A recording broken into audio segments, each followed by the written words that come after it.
you for joining me here at 420 Colts Lane. I am your host, Nathan Lowry. I wanted to go ahead and give a report card here in Week 3. This time it's going to be for the AFC North. I'm giving one for each of the divisions.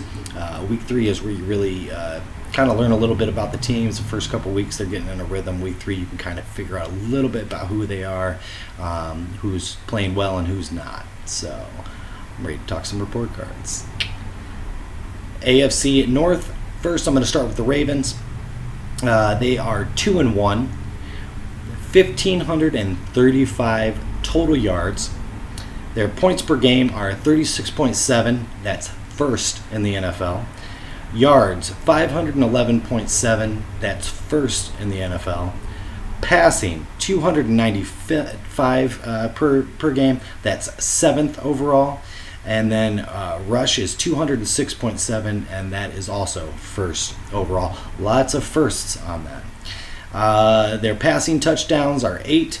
Rushing touchdowns are 6 for a total of 14 overall touchdowns so far in Week 3. And 0 interceptions thrown with 6 sacks allowed. Very good offensive stats. Extremely good. Defense, 7 sacks, 2 forced fumbles, 2 interceptions. They're giving up 1,052 total opponent yards and 6 total opponent touchdowns. When you take into consideration that the one loss that they had came to the Kansas City Chiefs, very close game. Chiefs were able to put some points and some yardage on them. And then also they have the 2 teams that they played, Arizona and the Dolphins, who aren't that great, especially defensively. So I think that the numbers are a little bit skewed in their favor because of their matchup. I also don't think the Kansas City Chiefs defense is fantastic. They're definitely not terrible, but they're not that great. I'm going to give them an A-. I would give them a little bit higher on there if it wasn't for the loss, but I gave the Kansas City Chiefs an A, so I'm going to give them an A-. They're just slightly, I think, below the Chiefs, even though, again, it was a very competitive game. The Ravens are a dang good team, so an A- is not terrible at all. Obviously, it's an A-. So that's where they're at. I think that the Ravens are playing better than I thought that they were going to, even though I thought that they were going to play good. I don't think that many teams are going to be able to stop them, and ultimately, at this point, I think they're in a very elite category, with really only 2 other teams I think that are in that A conversation. One being the Chiefs. You can go watch the AFC West that I just posted and see my grade for them. And then one other team, which I'll let you guys decide who that team is. I doubt that you know. That brings me to the Browns.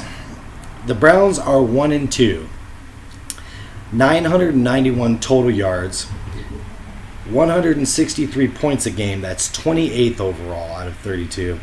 330.3. That's 24th overall for yardage. Passing is 241.3 a game. That's 18th overall, which is their best stat. And then rushing is 89 with 25th overall. Had 5 interceptions thrown and 11 sacks on them. Passing touchdowns, 3. Rushing touchdowns, 2, with only a total of 5 so far in Week 3. Defensively, 10 sacks. That's a good number. 2 forced fumbles, 2 interceptions. 946 total opponent yards, so they're not giving up tons of yards. 7 total touchdowns. I am really disappointed in the Browns. I actually thought this team was going to gel together and have a very good season. So far, they haven't, obviously, with the 1-2. I think that the biggest issue that they face, honestly, is Freddie Kitchens. I think, last week watching the game, it was very clear how many mistakes that he made. It was, very obvious. There's been a few coaches in the history of the NFL that I've watched where it just jumps out as bad coaching. Obviously, I'm no expert on the situation. I'm just a fan. So a lot of times when you're watching, there's mistakes made by coaching. You can't tell the difference in whether it was a player doing something, a coach doing something. Obviously, people who analyze this stuff can break it down. When a coach does stuff to make you go, oh wow, that was awful, those things stand out. I remember Lovie Smith. Dave Wannstedt. I think the Bears probably have quite a few coaches like that stand out. Michael Singletary, who I absolutely love. He was another one where it was just head-scratching decisions. You're like, what are you doing? And, of course, my favorite college quarterback, Chad Kelly. These are coaches that you look at and you remember watching and going, what decisions are you making out there? And as a fan, you shouldn't be able to spot that. You shouldn't be able to look at that and be like, wow, they really make some bad decisions. Freddie Kitchens makes some bad decisions. Very obvious. Also, I feel like Baker Mayfield is a good quarterback. Sometimes he makes some bad decisions. He rolls out to the right a lot, and he eliminates half of his field, especially when they get in the red zone. This is a very talented team. It is. It's got a lot of talent on it. They're having a hard time gelling and coming together, and I think ultimately coaching is the biggest issue here. I am going to give them a D+. They do have the one win, and they show signs of being able to play well. But right now it's just not clicking. So this is a team I thought was going to be a lot higher by this point in the year. They don't look great. So I'm going to give them a D+. The 10 sacks pushed them, I think, to the plus. If it wasn't for the 10 sacks, I probably would have had them even lower. So Steelers are 0-3, 808 total yards. Points per game, 163, that's 27th overall. 269.3, that's 30th overall yards per game. Passing, 205.3, that's 25th overall. Rushing, 64 per game, that's 29th overall. None of those are great stats. Passing touchdowns, 4. Rushing touchdowns, 1, for a total of 5 touchdowns. There's been 3 interceptions thrown from them, and then 4 sacks on the QB. Defensively, you got 6 sacks, 2 forced fumbles, 2 interceptions, 1,326 total opponent yards. They're giving up like 500 more yards to the opponents than they're getting themselves. And then 10 total opponent touchdowns, which is twice the amount of touchdowns that they've scored. This is not a good team. Ben Roethlisberger getting hurt definitely hurts this team, that's for sure. Nobody's going to argue that. But really, just to be honest with you, they didn't look all that great even with Big Ben. I'm not quite sure how much that he affects it. It just doesn't seem like a very good team.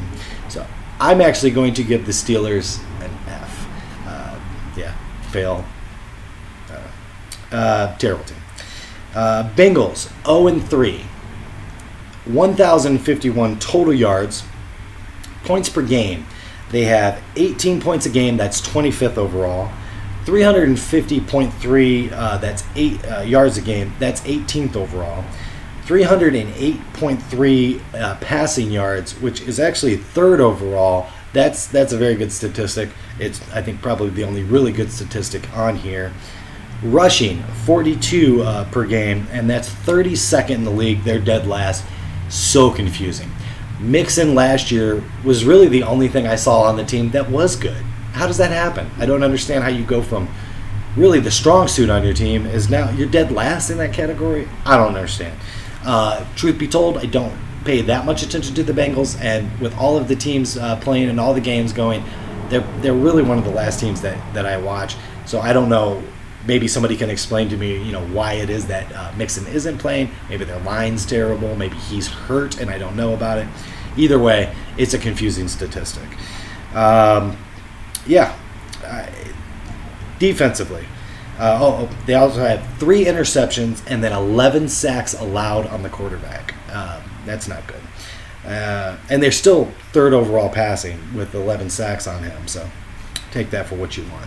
Defensively, we have 5 sacks, 3 forced fumbles, 2 interceptions, 1,219 opponent yards given up, and then 11 total opponent touchdowns compared to their 6 total. Again, not a great team. This whole division looks really, really bad with the exception of the top. I really thought that there was going to be a lot closer and stronger division going into to the season, but that's definitely not the case. There's clear separation from the winner, and that is the Ravens. And I really don't see that changing anytime soon. I do think the Browns have the capability of pulling it out, although it seems unlikely. These other 2 teams, I don't see it. Maybe Rudolph can pull it together for the Steelers, but they're terrible. I'm giving a D- here for the Bengals. Again, not playing at a very high level. I didn't really expect them to play at a high level, but you know. All right, thank you for joining me here at 420 Colts Lane, where I always take the high road. If you like my content, give me a like, give me a subscribe. I will be doing these report cards for all the divisions, and I also hopefully getting in my predictions here today. So look forward to some more content coming out. Thanks for giving me a watch. I look forward to seeing you again in the future.